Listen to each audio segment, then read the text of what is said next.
Toda empresa siempre asume retos y en el camino siempre se presentan algunos obstáculos que pueden generar una crisis. ¿Quieres saber cómo superarlas? En la siguiente nota te daremos algunas recomendaciones para superar esta situación.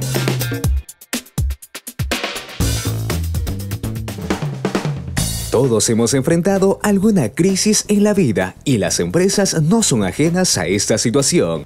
Existen varios factores internos como por ejemplo la falta de sistemas de información y de control, la gestión inadecuada, unos costes elevados, cartera de clientes con impagos, un alto endeudamiento, la baja productividad de los recursos humanos, inversiones infrautilizadas o erróneas, y también factores externos como la crisis económica, la elevada competencia exterior en calidad y precio, la menor capacidad económica de los clientes, los cambios en los gustos del mercado, los avances tecnológicos, una elevada inflación, etcétera, que en definitiva pueden afectar tu empresa.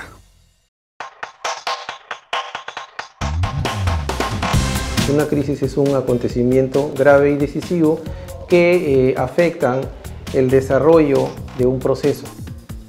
Luego tenemos los factores que pueden o las consecuencias que pueden influir para que se genere una crisis en una empresa vienen de dos lados, del lado externo y del lado interno.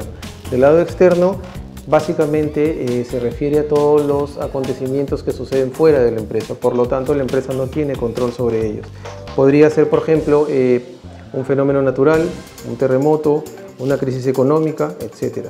Y los factores internos, que sí es básicamente lo que la empresa tiene control o lo que el gerente sí tiene control.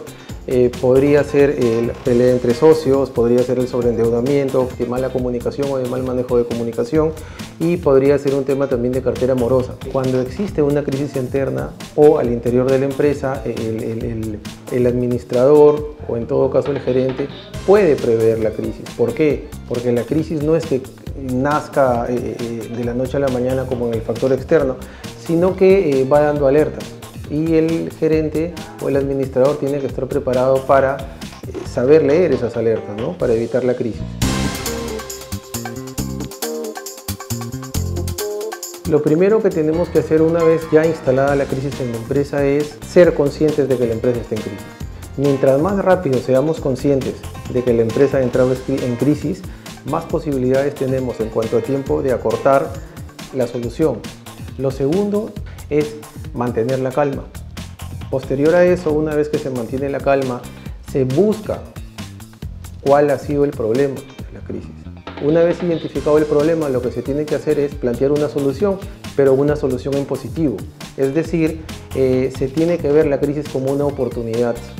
Y luego, formar un equipo de trabajo, implementar las acciones que se tengan que dar y finalmente controlarlo. Y aquí sí quiero hacer un paréntesis y decirle a los empresarios que nos están viendo que una crisis se tiene que ver como una oportunidad de mejora, porque yo no conozco ninguna empresa, ni ningún libro te habla de ninguna empresa que jamás haya tenido crisis. Toda empresa en algún momento de la vida institucional afronta una crisis, entonces tenemos que estar preparados para ello y lo importante es que tenemos que estar preparados para ello.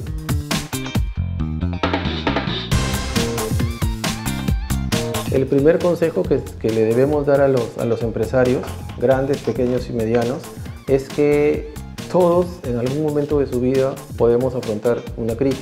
Por lo tanto, debemos estar preparados. ¿Y cómo estamos preparados? Lo primero que tenemos que hacer es formar un comité de crisis. Segundo, implementar o evaluar los riesgos que puede generar la crisis. Tercero, tenemos que implementar un monitoreo de escenarios. Cuarto, tenemos que elaborar un manual de prevención de crisis o un manual de crisis. Y quinto, tenemos que generar e implementar el tema de lo que son los simulacros. ¿Por qué? Porque mientras mejor estemos preparados para afrontar una crisis, vamos a tener muchísimo más éxito de que esta crisis pase un poco desapercibida, ¿no? Pero ¿qué pasa? Lo que ocurre normalmente es que no nos preocupamos por esto, porque pensamos que la crisis nunca va a llegar. Entonces, el consejo es, se tienen que tener planes, se tienen que estar preparados y se tiene que tener un equipo de personas idóneas para poder afrontar este tipo de sucesos que en algún momento pueden ocurrir en una empresa. Recuerda que con la toma de buenas decisiones puedes lograr que la crisis que atraviesa tu empresa se convierta en un factor que beneficie y te ayude a seguir asumiendo retos más adelante. Retroceder para tomar impulso.